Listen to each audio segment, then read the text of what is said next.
കഫൻ ചെയ്യുന്ന സമയത്ത് നിന്റെ നെറ്റിക്ക് പരുത്തി വെച്ചുപോയി, കണ്ണിന് പരുത്തി വെച്ചുപോയി, തൊള്ളക്ക് പരുത്തി വെച്ചുപോയി. ആലിമീകളെ ചീത്ത പറയുന്നവരില്ലേ, തൊള്ളക്ക് അതാ പരുത്തി വെച്ചടോ. അതേ സുജൂദിന്റെ അവയവങ്ങൾക്കൊക്കെ പരുത്തി വെച്ചു.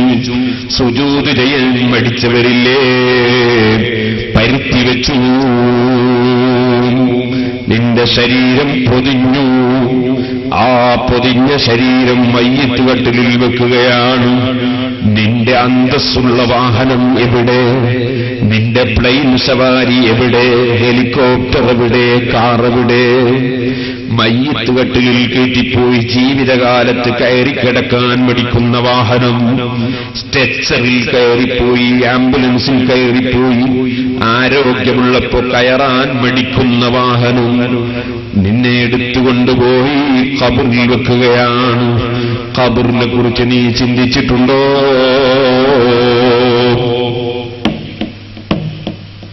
ഒരു വലിയ കേസ്. ആ കേസിൽ 2 ആഴ്ച ജയിലിൽ കിടക്കേണ്ടി വരും എന്ന് പറഞ്ഞാൽ ഏത് വക്കീലിനെയും വെച്ച് ആ കേസിൽ നിന്ന് രക്ഷപ്പെടാൻ നോക്കും. 2 ആഴ്ച ജയിലിൽ കിടക്കും. ഒറ്റ ദിവസം ജയിലിൽ കിടക്കാനാവൂല. എന്തിപ്പോ ജയിലിൽ കിടന്നാ വരിക? ജയിലിൽ എന്ന് പറഞ്ഞാൽ എന്താണ്? വായു അവിടെ ഉണ്ടാവും, വെള്ളം അവിടെ കിട്ടും, ഭക്ഷണം അവിടെ കിട്ടും, ഇടക്കൊക്കെ ഇറങ്ങി പോവുകയും ചെയ്യാം. പിന്നെ ബന്ധപ്പെട്ടവർക്ക് ഇടക്കെല്ലാം വന്ന് കാണുകയും ചെയ്യാം. പിന്നെ ആകെപ്പുള്ള എന്താ, വേറൊരു പോകാനാവില്ല, സമ്മേളനത്തിന് പോകാനാവില്ല, ഭാര്യയുടെ കൂടെ ജീവിക്കാൻ കഴിയില്ല, മക്കളുടെ കൂടെ ജീവിക്കാൻ കഴിയില്ല. ഇങ്ങനെ കുറച്ച് പ്രയാസങ്ങളുണ്ട്. എന്നതൊക്കെ ജയിലിൽ വരേണ്ടത്. അല്ലാഹുതആല ജയിലിൽ കിടക്കാതെ തന്നെ നമുക്ക് ജീവിച്ച് മരിക്കാൻ തൗഫീഖ് ചെയ്യട്ടെ. അതുകൊണ്ട് ജയിൽ വാങ്ങണമെന്നല്ല ഞാൻ പറഞ്ഞതിന്റെ അർത്ഥം. ഞാൻ പറഞ്ഞതിന്റെ ജയിൽ അത്രേ ഉള്ളൂ എന്നാണ്. അതേ സമയത്ത് നിങ്ങൾ ഓർക്കണം, ആ ജയിലിൽ ഒരു ദിവസം കിടക്കാതിരിക്കാൻ വേണ്ടി എത്ര ചെലവഴിക്കും മുതലാളിമാര്. ഒരു ദിവസം ജയിലിൽ കിടക്കാനാവില്ല. അത് എന്ത് വേണമെങ്കിലും അധ്വാനിക്കും. ഏത് വക്കീലിന്റെ കാലം പിടിക്കൂലേ? എന്നാ സഹോദരാ, എന്നെയും നിന്നെയും കൊണ്ടുപോയി കിടത്തുന്ന ഖബറിനെ കുറിച്ച് ചിന്തിച്ചിട്ടുണ്ടോ? അത് 2 ആഴ്ചത്തേക്കുള്ള റിമാൻഡല്ല, അതേ 1 മാസത്തേക്കുള്ളതല്ല. എത്ര കൊല്ലമാണ് പാവപ്പെട്ട ഞാൻ കിടക്കേണ്ടതെന്നറിയില്ല. നിങ്ങൾ എത്ര കാലം കിടക്കണമെന്നറിയില്ല. അവിടെ ജയില് പോലെ വായു കടക്കാനുള്ള ജനവാതിലില്ല, വെള്ളം കൊണ്ടുതരാനാണില്ല, ഭക്ഷണം എത്തിച്ചേരാൻ വകുപ്പില്ല, നിന്റെ കുടുംബങ്ങളെ കാണാൻ സാധ്യമല്ല, നിനക്ക് ടെലിഫോണിൽ സംസാരിക്കാൻ കഴിയില്ല, കത്തയക്കാൻ സാധ്യമല്ല, കട്ടിലിന്റെ മേലെ കിടന്നുറങ്ങാൻ കഴിയില്ല, നിനക്ക് ഇറങ്ങിപ്പോകാനോ സമയവും ഇല്ല, നിന്റെ ബന്ധുക്കൾക്ക് വന്ന് കാണാനൊരവസരവും ഇല്ല, നിനക്ക് അവരോട് ബന്ധപ്പെടാനുള്ള വകുപ്പും ഇല്ല, നിനക്കവിടെ തിരിഞ്ഞും മറിഞ്ഞും കിടക്കാനുള്ള സ്ഥലം ഇല്ല. ആ ഇടുങ്ങിയ സ്ഥലത്ത് നീയും ഞാനും കിടക്കണം ഖബറിൽ. ആ കിടക്കുന്ന കിടത്തത്തെ കുറിച്ച് നീ ചിന്തിച്ചിട്ടുണ്ടോ? അവിടെ വലതുഭാഗത്തേക്ക് ചൊരിച്ച് ഖിബിലയിലേക്ക് തിരിച്ച് മയ്യിത്ത് കിടത്തുമ്പോ പണ്ഡിതന്മാരൊരൽപ്പം ചളിമണ്ണെടുത്ത് അതാ മുഖത്ത് നിന്റെ കവിൾത്തടത്തിന് ഒട്ടിച്ചു വെക്കുന്നു. നീ കണ്ണാടിയുടെ മുന്നിൽ പോയി ഇങ്ങനെ ശരിപ്പെടുത്തിയ സ്ഥലമല്ലേ അത്? പൊടിപാറ്റിയ സ്ഥലമല്ലേ അത്? നീ വല്ലാതെ ബഹുമാനിച്ച സ്ഥലമല്ലേ അത്? നീ പറയല് തന്നെ എന്താണ്? അവൻ എന്റെ മുഖത്ത് നോക്കി പറഞ്ഞു കളഞ്ഞു എന്നാണ്. നിന്റെ മുഖം വല്ലാത്ത ബഹുമാനമുള്ള സ്ഥലമാണെന്ന് നീ കരുതിയിരിക്കുന്നു. നിന്റെ മുഖത്ത് നോക്കി പറഞ്ഞു എന്ന് പറയുമ്പോൾ നിനക്ക് വല്ലാത്തൊരു അപമാനമായി പോയി. ആ നിലക്ക് നിന്റെ മുഖത്തെ നീ ബഹുമാനിച്ചില്ലേ? ആ മുഖം ഇപ്പോഴതാ കളിമണ്ണിനോട് ചേർത്ത് ഒരു തലയണി പോലുമില്ലാതെ ഖബറിൽ കൊണ്ടുപോയി ഒരു ചെറിയ മണ്ണിന്റെ കട്ട വെച്ചു കൊടുത്താൽ നല്ലതാണ്. ചുടുകട്ടയാകരുത്, ചുടാത്ത കട്ടയാകണം. ഇരിക്കട്ടെ, ആ മണ്ണിൻ കട്ടയുമായി നീ അവിടെ കിടക്കുകയല്ലേ? എത്ര ദിവസം കിടക്കണം മനുഷ്യ? നീ ദുനിയാവിൽ ജീവിക്കുന്ന ചുരുങ്ങിയ കാലം അള്ള കൽപ്പിച്ചതെടുത്ത് അള്ള വിരോധിച്ചത് കൈയൊഴിച്ചൊരു തഖ്വയോടെ ജീവിക്കാൻ പറയുമ്പോ നമുക്കതിന് തുനിയാൻ ഇബ്ലീസ് സമ്മതിക്കുന്നില്ല. ശരീരത്തിന്റെ തടീച്ച അനുവദിക്കുന്നില്ല. ഹറാമിലേക്ക് വഴുതിപ്പോകുന്നു. അല്ലാഹുവേ, ഞങ്ങൾ പാപികളാണ്. ഞങ്ങളെ ദോഷങ്ങൾ നീ പൊറുക്കണം റഹ്മാനേ. ഞങ്ങളെ നന്നാക്കി തരണം റഹ്മാനേ. ഖബറിനെ കുറിച്ച് നീ ചിന്തിച്ചോ? ഖബർ കുഴിച്ചു നോക്കുമ്പോ കാണുന്നില്ലല്ലോ ഉസ്താദേ, രക്ഷയും കാണുന്നില്ല, ശിക്ഷയും കാണുന്നില്ല. ഇന്നലെ ഞാൻ ഉണക്ക് പുല്ലിനെ കുറിച്ചും പച്ചപ്പുല്ലിനെ കുറിച്ചും പറഞ്ഞത് നീ ഓർക്കുന്നില്ലേ? ആ ഉണക്കുപുല്ലും പച്ചപ്പുല്ലും പാഠം പഠിക്കാനാണെന്ന് പറഞ്ഞതുപോലെ ഞാൻ പറയട്ടെ, നീ ഉറങ്ങുന്നില്ലേ? ആ ഉറങ്ങുന്ന മൊയിലാരെ വിളിച്ചാവന് അതുപോലെ അങ്ങ് അവിടെ അതൊരാളോ അയാൾ വിളിച്ച. സഹോദരന്മാരെ, നമ്മൾ ഉറങ്ങിപ്പോകുന്നില്ലേ? ഞാൻ അതേക്കുറിച്ച് ഇപ്പോൾ പറയുന്നില്ല. ഉറക്കി അതൊരു വല്ലാത്ത സംഗതിയാണ്. വണ്ടി ഓടിച്ചു കൊണ്ടുപോകുന്ന, കാർ ഓടിച്ചു കൊണ്ടുപോകുന്ന മനുഷ്യൻ ഉറങ്ങിപ്പോയി.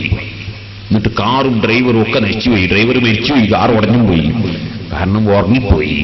നിങ്ങൾ ആലോചിച്ച് നോക്ക്, നമ്മളെ ശരീരത്തിന്റെ ഒരു അധികാരം നമ്മൾ ഉറങ്ങണ്ടെന്ന് വിചാരിക്കുമ്പോൾ ഉറക്ക് വരികയാണ്. വരുമ്പം തടുക്കാൻ കഴിയുന്നില്ല.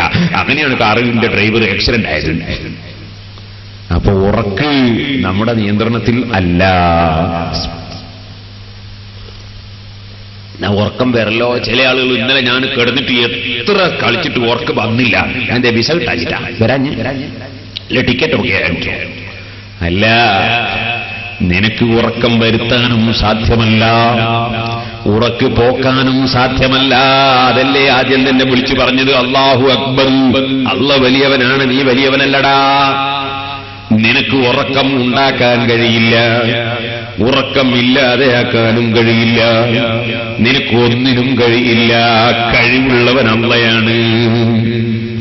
ഇനി ഞാൻ നിന്നോട് പറയട്ടെ, നീയും നിന്റെ ഭാര്യയും പ്രൈവറ്റ് റൂമിൽ കിടന്നുറങ്ങുന്നു, എയർ കണ്ടീഷൻ ചാലുവാക്കി ഉറങ്ങുകയാണ്, ആരുമില്ല. അപ്പൊ പെട്ടെന്നതാ നീ ഉറക്കം നിലവിളിക്കുന്നു, ശബ്ദമെടുക്കുന്നു. നിങ്ങളെന്താണ് ശബ്ദം ഉണ്ടാക്കുന്നില്ല? ഭാര്യ തട്ടി വിളിക്കുകയാണ്. ഇയാള് എന്നൊക്കെ പറഞ്ഞ് ഉറക്കുകയാണ്. നിങ്ങളെന്താണ് ശബ്ദം ഉണ്ടാക്കുന്നത്? നിങ്ങളിങ്ങനെ ശബ്ദം ഉണ്ടാക്കിയാൽ കുട്ടികൾ വിചാരിക്കില്ല ഞാനിതിൻ്റെ ഉള്ളിൽ നിങ്ങളെന്തോ ചെയ്തതാണ്. ഓ, അപ്പൊ ഇയാളും എല്ലാം ഉറക്കുകൾ ഇങ്ങനെ വരിക. പിന്നെയും ആന വന്നു. എയർ കണ്ടീഷൻ റൂമിൽ ആന വന്നിട്ടൊന്നുമില്ല. വന്നിട്ടില്ല പേരുണ്ട്. ഇയാൾ ആനനെ കണ്ടല്ലേ? ആന വന്നു, ഇയാളെ കുത്തുമ്പോഴാ ഇയാള് നിലവിളിച്ചപ്പോ ഭാര്യ ഉറക്കുന്നു. ഭാര്യ വിളിച്ചത് വന്നിട്ടില്ല എന്ന് പറയാൻ പറ്റും. പിന്നെ എങ്ങനെ അയാൾ കണ്ടതല്ലേ? കണ്ടിട്ടുണ്ട്. ഇയാൾ ബേജാറായതില്ലേ, പേടിച്ചതില്ലേ? തീരെ വന്നിട്ടില്ലേ പിന്നെ ഇയാൾ പേടിക്കോ? വന്നിട്ടുണ്ട്. എന്നാ വന്നിട്ടുണ്ടോ? ഉണ്ടെങ്കിൽ ഇവളും കൂടി കാണണ്ടേ? ഭാര്യ കണ്ടിട്ടുമില്ല, ഇയാൾ കണ്ടിട്ടുണ്ട്. ഇയാൾ അനുഭവിച്ചിട്ടുണ്ട്, അതിന്റെ വേദന അനുഭവിച്ചിട്ടുണ്ട്, പ്രയാസം അനുഭവിച്ചിട്ടുണ്ട്, ചിലപ്പോ നല്ല സുഖം അനുഭവിക്കാറുണ്ട് ഉറക്കിൽ. അങ്ങനെയാണ്. ഇതിന്റെ മുമ്പ് ഒരാൾ എന്നോട് നിങ്ങൾ എന്നെ വന്ന് വിളിച്ചാൽ എന്താ, ഞാൻ നല്ല സ്വപ്നം കാണാനും, പക്ഷെ ഞാനിങ്ങ് കാണുന്നില്ല. ഇയാൾ കാണുന്നുണ്ട്, ഞാൻ അടുത്തതൊന്നും കണ്ട് ഞാൻ കണ്ടത് ഇയാൾ ഇങ്ങനെ കണ്ണു കിടക്കുന്നതാണ്. അപ്പൊ ഞാൻ പോയി വിളിച്ചു, ഇയാളും ഞാൻ നല്ല സ്വപ്നം കാണുകയാണ്. അത്ഭുതം തന്നെയല്ലേ സ്വപ്നത്തെ? ഇനി നിങ്ങൾ അതിനേക്കാളും വലിയ അത്ഭുതം, സാധാരണ പേപ്പർ വായിക്കുമ്പോ കണ്ണട വെക്കുന്ന ചങ്ങാതി ഉറക്കിൽ മനോരമ വായിക്കുമ്പോൾ കണ്ണടയും വേണ്ട, മൂപ്പരിൽ ഇങ്ങനെ വായിക്കുക മനോരമ. അപ്പോഴെന്താണ്? സ്വപ്നം വലിയ അത്ഭുതം തന്നെയല്ലേ? ആ സ്വപ്നത്തിൽ മനുഷ്യൻ ദുഃഖിക്കുന്നില്ലേ, വേദന അനുഭവിക്കുന്നില്ലേ, സുഖം അനുഭവിക്കുന്നില്ലേ? തൊട്ടടുത്ത് കിടക്കുന്നവൻ അറിയുന്നില്ല, തൊട്ടടുത്തുള്ളവൻ കാണുന്നില്ല, തൊട്ടടുത്തുള്ളവൻ കേൾക്കുന്നില്ല. ഭയങ്കര ശബ്ദം കേട്ടതാണ് ഉറക്കിൽ, പക്ഷേ തൊട്ടടുത്തിരിക്കുന്ന ആള് ശബ്ദം കേട്ടിട്ടില്ല. എന്തേ? ഇതെന്തിനാണെന്നറിയാമോ? എനിക്കും നിങ്ങൾക്കും പഠിക്കാൻ വേണ്ടി അള്ള വെച്ചതാണ്. മനുഷ്യ, ഖബർ തുറന്നു നോക്കുമ്പോ ഖബറിൽ ഖബറാളി അനുഭവിക്കുന്ന അനുഭവങ്ങൾ ജീവിച്ചിരിക്കുന്ന നീ കാണുന്നില്ലെന്ന് മനസ്സിലാക്കി നീ അത് നിഷേധിക്കാൻ പോകണ്ട. നിന്റെ കൂടെ കിടക്കുന്ന ഭാര്യ കാണുന്നില്ല, അറിയുന്നില്ല, നിനക്ക് അനുഭവങ്ങളില്ലേ? ഇപ്പോഴും ആ സ്വപ്നം വിചാരിക്കുമ്പോൾ നീ ഞെട്ടുന്നില്ലേ? ഇത് നിനക്കും എനിക്കും ഖബറിനെ കുറിച്ച് പാഠം പഠിക്കാൻ വേണ്ടി അല്ലാഹു വെച്ചതാണ്. ഓ മനുഷ്യ, ഖബറിൽ എത്ര ദിവസമാ കിടക്കേണ്ടത്? പിടുത്തമില്ല, അറിവില്ല. ആ ഖബറിൽ സന്തോഷത്തോടെ കിടക്കുന്നവരുണ്ട്, അവർ മറുപടി പറയാൻ സാധിച്ചവരാണ്. ഖബറിൽ ചോദ്യമുണ്ട്, മർ റബ്ബുക വമാ ദീനുക തുടങ്ങിയ ചോദ്യമുണ്ട്. ചോദ്യമൊക്കെ വിശ്വാസങ്ങളെ കുറിച്ചാണ്.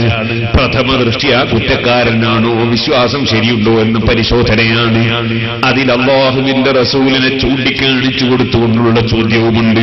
റസൂലുള്ളാഹിനെ പ്രിയം വെക്കുന്ന സുന്നിയാണോ എന്നതാണ് നോട്ടം. സുബ്ഹാനല്ലാഹ്. കിടക്കുന്ന മുഅ്മിനായ മനുഷ്യന് സൽക്കർമ്മങ്ങൾ ഒരു രൂപമായി വന്ന് ഖബറിൽ സന്തോഷിപ്പിക്കാൻ ഒരു കൂട്ടാളിയെ അല്ലാഹു നൽകുന്നു. ദുഷിച്ച പ്രവർത്തനങ്ങളുമായി നടന്ന തെമ്മാടിക്ക് അവന്റെ ദുഷ്കർമ്മങ്ങൾ അവനെ ബുദ്ധിമുട്ടിക്കാൻ വേണ്ടിയും രൂപാന്തരപ്പെട്ടു വരുമെന്ന് മുഹമ്മദുർ റസൂലുള്ളാഹി സ്വല്ലല്ലാഹു അലൈഹി വസല്ലം പറയുന്നു. സജ്ജനങ്ങളിൽപ്പെട്ടവന് വിശാലമാണ് അവന്റെ മുൻഭാഗത്തവൻ കാണുന്നത്, സ്വർഗമാണ് കാണുന്നത്.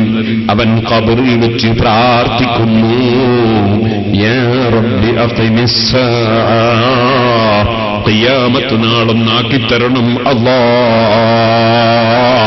ഖബറാളി ഖബറിൽ നിന്ന് ദുആ ചെയ്യുമെന്ന് മുഹമ്മദുർ റസൂലുള്ളാഹി. ഖബറിൽ കിടക്കുന്ന മുഅ്മിനീങ്ങളായ നമ്മുടെ ഉമ്മബാപ്പമാര്, ഉസ്താദുമാര് ഭൂമിയിൽ വെച്ച് നമ്മൾ ചെയ്യുന്ന പ്രവർത്തനങ്ങളൊക്കെ ഖബറിൽ അവർക്ക് അല്ലാഹ് അറിയിച്ചു കൊടുക്കുന്നു. അതുകൊണ്ട് തന്നെ മകൻ ഖുർആൻ ഓതുന്നത് കാണുമ്പോ ബാപ്പയ്ക്ക് വലിയ സന്തോഷമാണ്. മകൻ തെമ്മാടിയാകുന്നത് അറിയുമ്പോ ബാപ്പ വലിയ വേദനയിലാണ്. സുന്നത്ത് ജമാഅത്തുകാരനായ ബാപ്പയുടെ മകൻ സുന്നത്ത് ജമാഅത്ത് വിട്ട് പുത്തൻവാദിയായ വിവരം കേൾക്കുമ്പോ ബാപ്പ വലിയ സങ്കടത്തിലാണ്. പരിശുദ്ധ ഖുർആനിൽ അല്ലാഹ് പറഞ്ഞില്ലേ, ഖുൽ ഇഅ്മലൂ ഫസയറല്ലാഹു അമലക്കും വറസൂലുഹു എന്ന് തുടങ്ങുന്ന ആയത്തിന്റെ തഫ്സീറിൽ ഇബ്നു കസീർ ഇത് രേഖപ്പെടുത്തി വെച്ചിട്ടുണ്ട്. ഖബറിൽ കിടക്കുന്ന ആളുകൾ കുടുംബങ്ങളുടെ അവസ്ഥാവിശേഷങ്ങൾ അറിയുന്നു, അവർ ദുഃഖിക്കുന്നു, സന്തോഷമുണ്ടാകുമ്പോൾ അൽഹംദുലില്ലാഹ് പറയുന്നു. ഖബറാളികളായ മുഅ്മിനീങ്ങൾ ജീവിച്ചിരിക്കുന്നവർക്ക് വേണ്ടി ഖബറിൽ വെച്ച് പ്രാർത്ഥന നടത്തുന്നു. സന്തോഷത്തോടെ മുഅ്മിനീങ്ങൾ ഖബറിൽ കിടക്കുന്നു. തെമ്മാടികൾ പ്രയാസത്തിലും ബുദ്ധിമുട്ടിലും തന്നെ. അതിൽ പല കക്ഷികളുമുണ്ട്. അല്ലാഹുവിന്റെ റസൂല് പറയുന്നു, ഒരു ദിവസം ഒരാൾ വന്ന് റസൂൽ സല്ലല്ലാഹു അലൈഹി വസല്ലം തങ്ങളോട് പറഞ്ഞു, നബിയേ, ഞാൻ ഒരു സ്ഥലത്തൊരു ടെന്റ് കെട്ടിയുണ്ടാക്കി, അതൊരു ഖബറാണ് എന്ന് എനിക്കറിയില്ലായിരുന്നു. ഫൈദാ ഹുവ ഖബ്റു ഇൻസാനിൻ യഖറഉ ഫീ സൂറത തബാറക. ഖബറിന്റെ ഉള്ളിൽ നിന്ന് തബാറക തോന്നുന്ന ശബ്ദം ഞാൻ കേട്ടു. ഞാൻ ടെന്റ് കെട്ടിയത് ഖബറും പുറത്തായിരുന്നു. അല്ലാഹുവിന്റെ റസൂല് പറഞ്ഞോ ഖബറിന്ന് ഖുർആൻ ഓതൂല എന്ന് പറഞ്ഞോ? മഹാന്മാർക്ക് ഖബറിൽ ഖുർആൻ ഓത്തുണ്ട്, മഹാന്മാർക്ക് ഖബറിൽ നിസ്കാരമുണ്ട്, ഖബറിൽ മഹാന്മാർക്ക് പല പല സംഗതികളും ഉണ്ട്. ചിലപ്പോ ഖബറിന്ന് എണീറ്റ് പോകലും ഉണ്ട്. അതാ മൂസാ നബി അലൈഹിസ്സലാം ഖബറിന്ന് നിസ്കരിക്കുന്നത് അതാ ഇസ്രായിന്റെ രാത്രിയിൽ അല്ലാഹുവിന്റെ റസൂല് കണ്ടു. അമ്പിയാക്കള് തന്നെ പള്ളിയിൽ വന്ന് റസൂലുള്ളാഹിന്റെ കൂടെ നിസ്കരിച്ചു. മേലെ ആകാശത്ത് ചെന്നപ്പോ അവിടെയും അമ്പിയാക്കള് സ്വീകരണത്തിനെത്തി. ചില മഹാന്മാര് ഖബറിന്ന് എഴുന്നേറ്റ് പോയവരും ഉണ്ട്, അതേ വന്ന് പിന്നെയും കിടന്നവരും ഉണ്ട്, സമ്മേളനത്തിൽ പങ്കെടുത്തവരും ഉണ്ട്, റസൂലുള്ളാഹിക്ക് സ്വീകരണം കൊടുത്തവരും ഉണ്ട്. അതൊക്കെ മഹാന്മാരെ പവറനുസരിച്ച് പല പല പദവികളും അല്ലാഹ് നൽകുന്നുണ്ട്. അതിനൊന്നും ആരും അസൂയപ്പെട്ടിട്ട് കാര്യമില്ല. അല്ലാഹ് കൊടുക്കുന്നത് തടുക്കാൻ ഒരു മുജാഹിദിനും സാധ്യമല്ല, ഒരു ജമാഅത്തുകാരനും സാധ്യമല്ല. ഖബറിന്റെ ഉള്ളിൽ വെച്ച് ഖുർആൻ ഓതുന്നത് കേട്ട സംഭവമാണ് റസൂലുള്ളാഹി സ്വല്ലല്ലാഹു അലൈഹി വസല്ലം തങ്ങളോട് പറഞ്ഞത്. റസൂലുള്ളാഹിന്റെ മറുപടി, തിൽക്കൽ മുൻജിയത്തു തുൻജീഹി മിൻ അദാബിൽ ഖബ്രി. സൂറത്തു തബാറക, തബാറക സൂറത്ത് ഓതുന്നവന് ഖബറിലെ അദാബിൽ നിന്ന് ആ സൂറത്ത് രക്ഷപ്പെടുത്തും, അഥവാ ആ സൂറത്ത് രക്ഷപ്പെടുത്താൻ കാരണമാകും. അതുകൊണ്ട് ഓ ഉമ്മമാരെ, ഓ മുഅ്മിനീങ്ങളെ, എല്ലാ ദിവസവും തബാറക സൂറത്തൊന്ന് പതിവായി ഓതിക്കോ. അത് ഖബറിലെ അദാബിൽ നിന്ന് രക്ഷ നേടാനുള്ള സൂറത്താണ് കേട്ടോ. ഖബറിൽ പല പല പവറുകളുമുള്ളവരുണ്ട്. ഞാൻ ചരിത്രങ്ങളിലേക്ക് കടക്കുന്നില്ല. ഇമാമുൽ ഹർമൈനി, ഇമാം ഗസാലിയുടെ ഉസ്താദാണ് റളിയല്ലാഹു അൻഹുമാ. ഖബറിൽ കൊണ്ടുപോയി വെച്ച് മുങ്കർ നകീറിന്റെ ചോദ്യത്തിന് മറുപടിയൊക്കെ പറഞ്ഞിട്ട് മുങ്കർ നകീറിനോട് തിരിച്ചൊരു ചോദ്യം. എന്താ ചോദ്യം?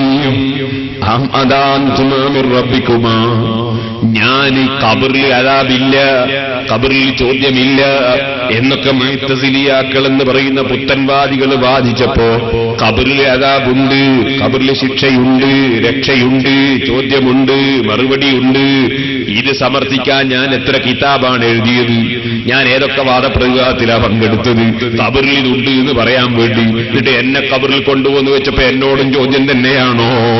ഇത് നന്നായി പഠിപ്പിച്ച് വന്നവനല്ലേ ഞാൻ.